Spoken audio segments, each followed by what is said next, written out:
we don't know how to handle having you and your voice in the room. So we're going to do what we can to mute it as best we can. And thank goodness there were enough of us that refused to be muted. It wasn't painless, I'll have to tell you that. Fitting in is the complete opposite of belonging. And when you're trying to fit in, you are diminishing yourself. You're diminishing your personality. You are lessening who you are so that you quote unquote fit in. But is it worth it? Welcome back to Unapologetic Rabble-Rousers. I am DocShellie. And I'm Carla Lewis. And we are going to take on a really interesting topic that follows right on the psychological safety track. And this is about authenticity. Yeah. Authenticity. So thinking about if you get the psychological safety all put in place, now there's this whole challenge about feeling comfortable, being able to bring you as you are, all of you, in all of your glory, and with the warts too, being able to bring that into a situation.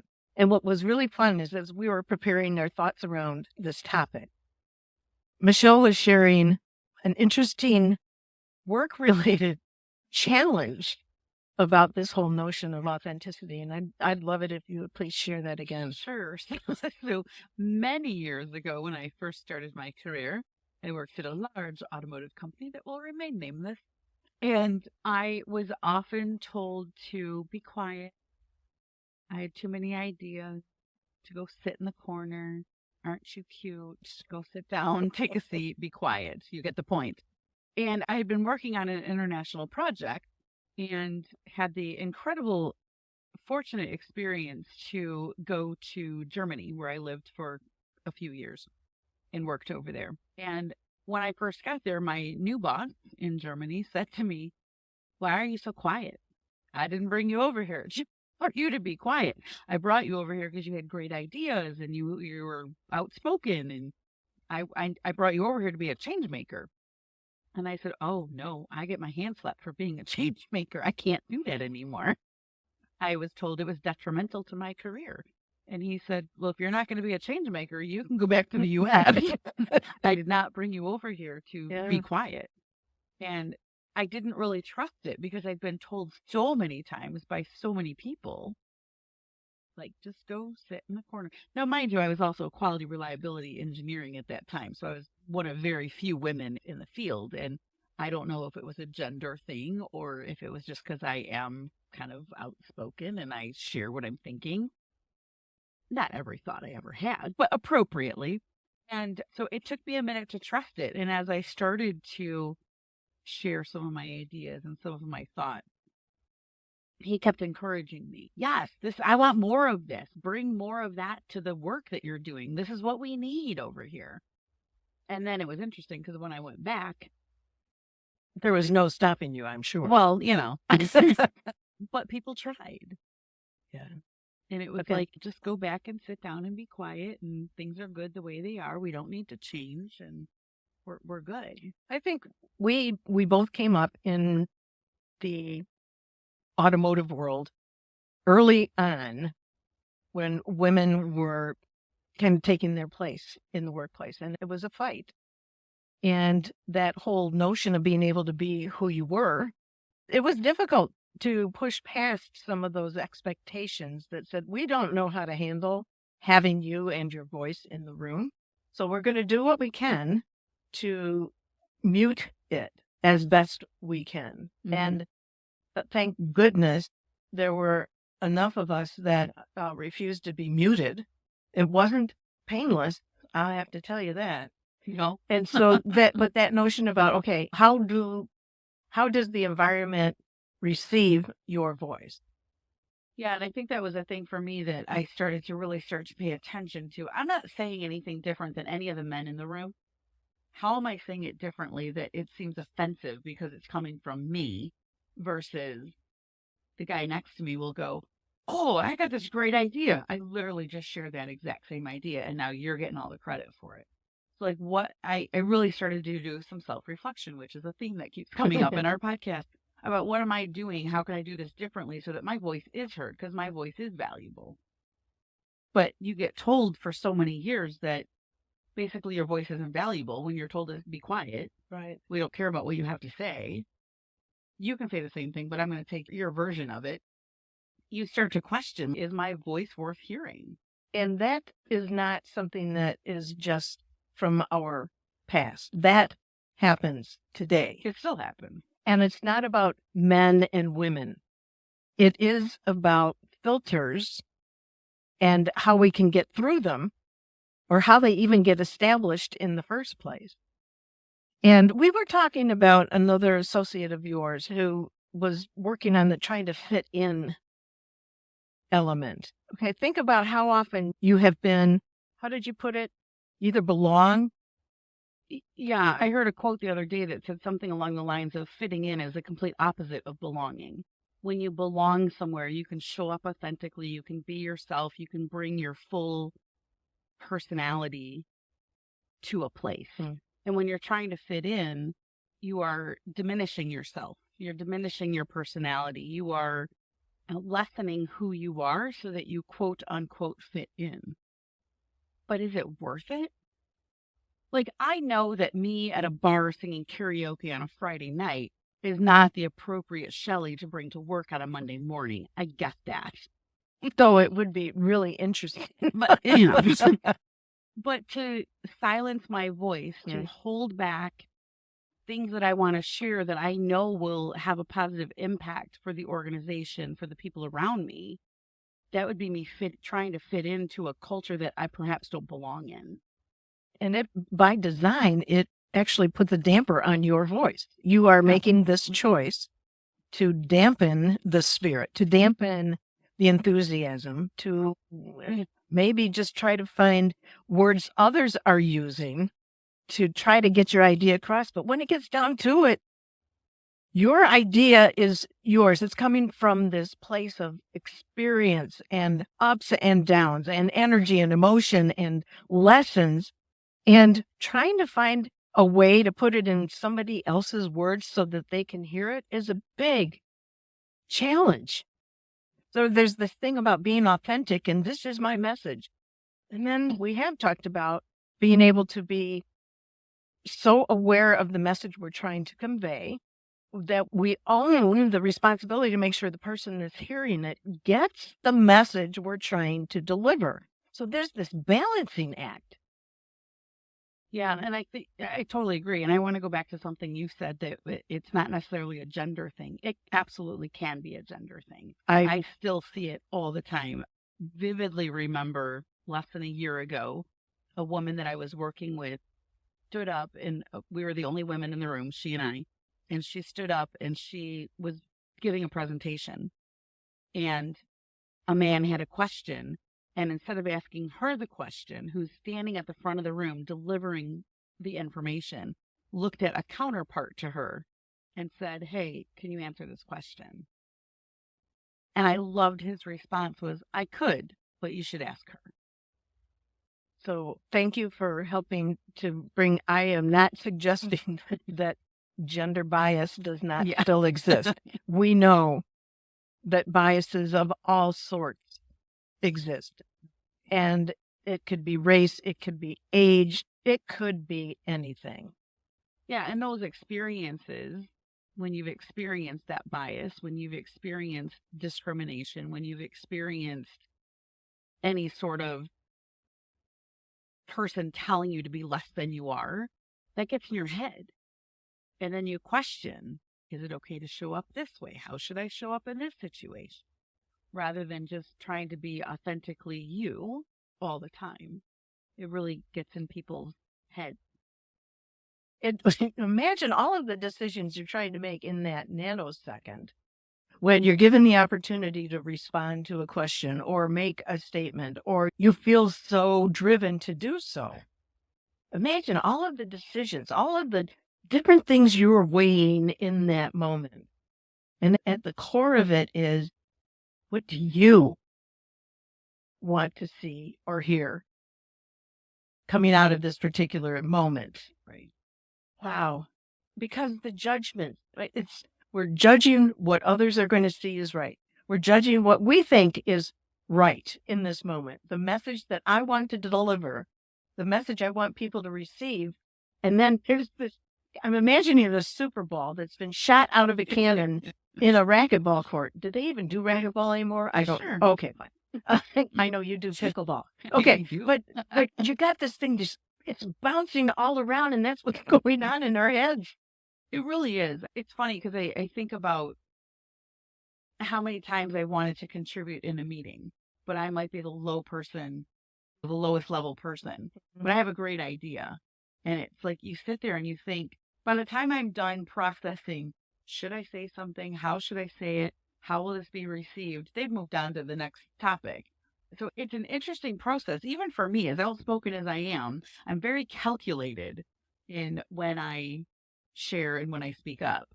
And it often depends on who's in the room. Right. And it's based on my past experiences with these people. Mm-hmm. And it's fascinating to me because some people will lean right in and be like, what are your thoughts?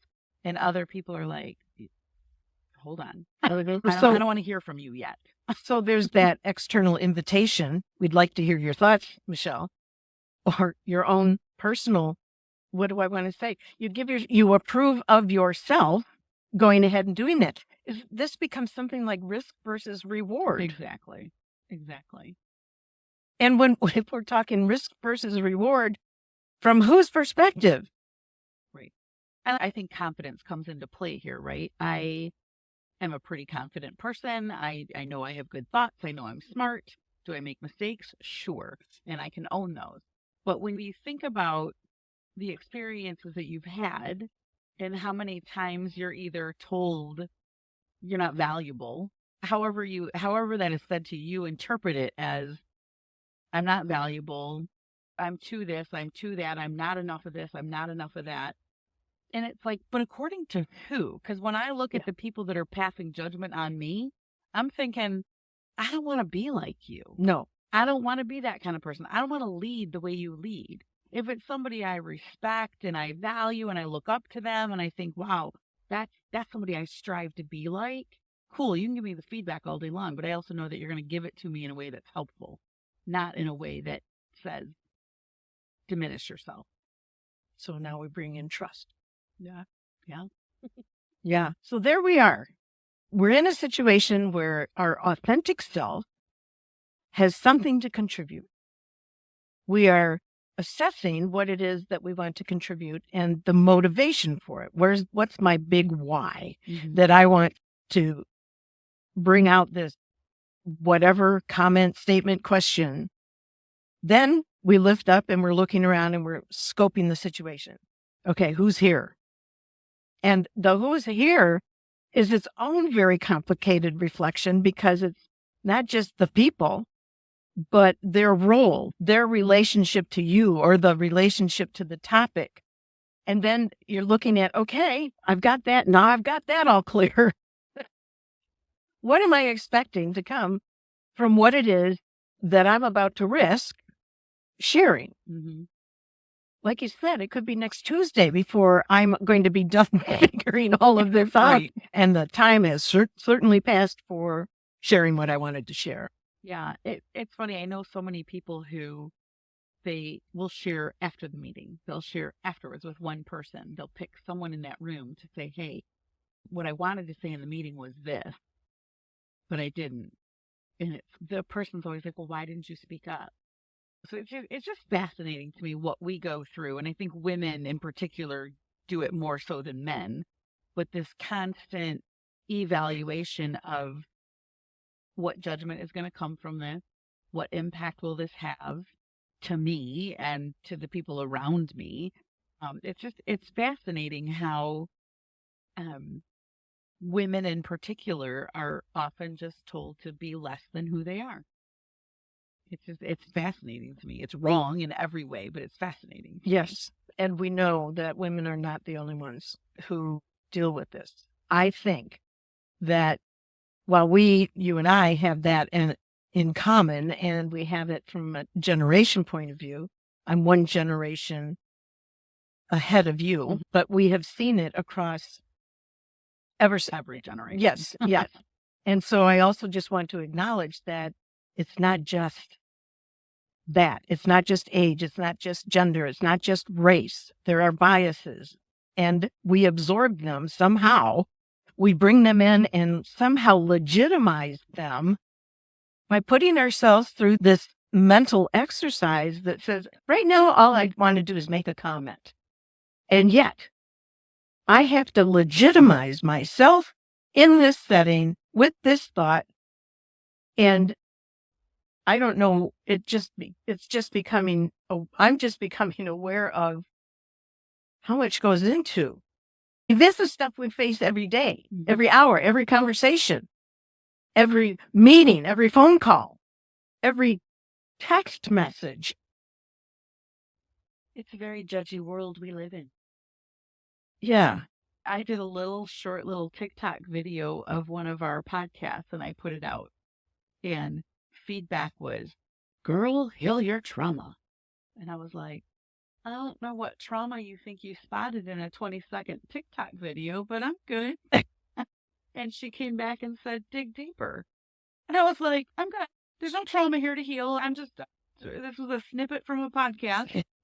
But it's amazing to me how somebody can make a judgment about my life in a 20-second TikTok video. It didn't really bother me. I thought it was kind of funny, and I engaged with this person, and we had a little back and forth, and then I just dropped it because she was not willing to change her mind that I needed to heal my trauma. But I think we all have some trauma in our lives that does come into play here. However, putting yourself out there and risking that judgment, you have to have some level of self-confidence to say, I'm good. I don't really care what you think. I do, but I don't. It's not going to impact me. It's not going to change who I am. It's not going to impact my authentic self. I'm still going to show up the way I show up. It just occurred to me, Michelle, that when I'm talking about entrepreneurs, okay? How many are facing in silence? They're facing this notion about being able to be authentic and the consideration about judgment and putting yourself out there and having some random soul come along and say, heal thyself, heal your trauma, and how that could get you off of your path really quick. If being authentic means that people might disagree or disengage or disregard or disrespect what you're bringing. Mm-hmm.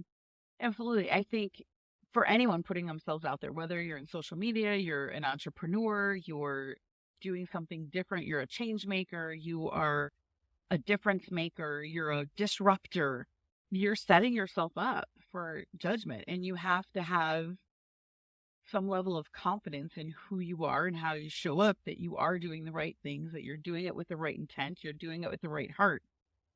There's a lot of keyboard warriors out there that are going to try to cut you down. There's people in your own life that tell you, I remember when I first started my own business, you can't do that. What do you mean I can't do that? I am doing that.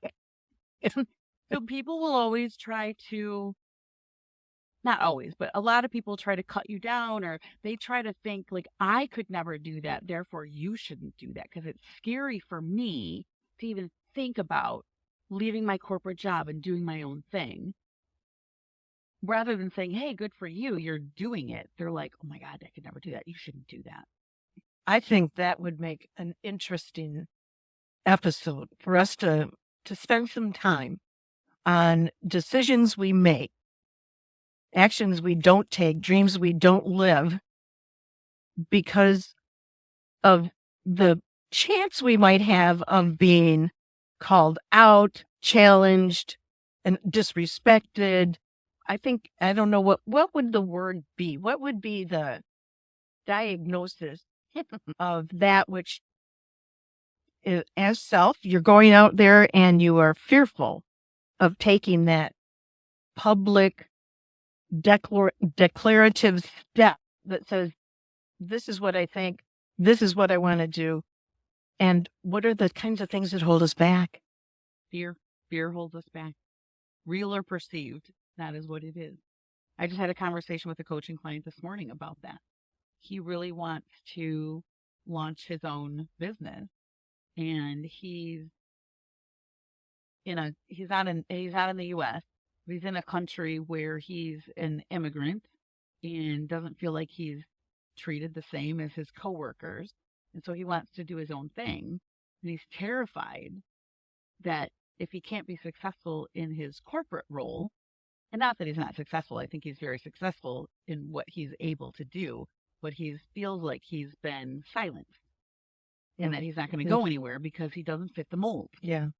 And he has been talking about, I'm going to start my own business, and the fear of, I have to care for my family, I have to care for my kids, I have to be a good example for my kids. What if this doesn't work? And so it's a whole process that we go through of all of those monikers of fear, and there's a lot of them, and to try to overcompensate or compensate for them, to think about, well, what if it worked? What could it look like? We're so drawn as human beings to the negative impact. We don't often take time to look at the converse of that, the inverse of that. That is a point. When I had the radio interview a couple weeks back, we really talked a lot about the other side of fear of failure. And it was that fear of success. So fear has a fascinating way of, just like a chameleon, it changes to cover up what it is that's going on. Fear of failure, fear of success, both of them are immobilizing. They can absolutely immobilize a person from doing something that deep in their heart is authentically them. Yeah. And I think if we bring that back to authenticity, it's really looking internally to say, what drives me? What are my core values? And having a solid understanding of that, and knowing that's what you deliver every day. And if you are able to deliver on your authentic self and your core values in a way that has a positive impact on the people around you, then keep going, keep doing that. Versus some people that I think they're so afraid to show up authentically that they have this armor on, and they often come across as uncaring. They don't care what harm they cause. And yet, deep inside, they have to care about that. Yeah. But I think it's important to create the space for people to show up authentically and to lean into, who are you and how can I support you being your authentic self with a level of appropriateness. Well, yes. Okay. Because I hate when people say, hey, that's just how she is. That's just how he is. No, that's not okay. Yes. So you're causing harm to the people around you. If that's your authentic self, go take it somewhere else. Yeah, right. So being aware of all of these challenges, being able to help create, we talked about psychological safety in the last episode, being able to recognize when there are barriers that I'm putting up for me to bring my authentic self into this exchange. Or what might I be doing that can interfere with somebody else feeling safe in being able to be their authentic self, to bring their ideas and feel truly invited to do that. It's really a self-assessment. What is it that keeps you from being able to bring you into the situation? When do you make the choices to not? What are those drivers that say, no, I'm not feeling safe to bring the me I want to bring in here? I'm not feeling safe. And I think as you were talking, I was reflecting on a human being that I know that will share every thought that pops into their head. Every thought. Inappropriate, appropriate, wishing that they would never speak again. So I think about people like that who just have no filter. They have no, you could argue that that is their authentic self, you also have to recognize the impact that you have on the people around you. And does your authentic self really want to intentionally harm those around you? Okay. I would hope the answer is no. Now, am I perfect? No. Do I unintentionally cause harm to people sometimes? Sure. Do I correct it? I think so. But there are some people that just constantly put others down. They're constantly judgmental about other people. And I think that some of that is to help them feel better about themselves. So there's some psychological health issues perhaps going on there. Oh, DocShellie. Oh, no. Say it isn't true. So, yeah. But I think being able to really, again, that self-reflection is so important. When you think about, do I even like my authentic self? Well, now there's an interesting question. Because 30 years ago, I didn't really give a crap what anybody else thought about me. Not that I really care now, but I do a little bit. But my now it's more about what kind of impact am I leaving on people. Mm-hmm. And before I didn't really care. If I ran over you, I'd be like, yeah, sorry, and I'd keep on going. But now I would slow down and say, hey, I'm really sorry. Let's talk about what just happened. Because I care. Not that I didn't care back then, but it was like, toughen up, buttercup, Well, and that's the space I grew up in, right? I grew up in manufacturing. I grew up in a family that was like, no, we don't talk about our feelings. And all of those things have a bearing. It has an imprint on how you show up. But I think being able to take that pause and really reflecting on how do my words and actions impact the people around me is really important, particularly when your authentic self says, I want to get along with people. I want to have a positive impact. I want to have fun. All these things that you want to do as your authentic self. If those things are healthy, then you should be able to show up authentically anywhere, anytime. Which sounds like a wonderful way to live a life. Yeah. Thank you. Indeed. I'm Carla Lewis. I'm DocShellie. If you like what you hear, give us a like, give us a follow, share with your friends. We are Unapologetic Rabble-Rousers. We'll see you next time. Again, that self-reflection is so important. When you think about, do I even like my authentic self? Well, now there's an interesting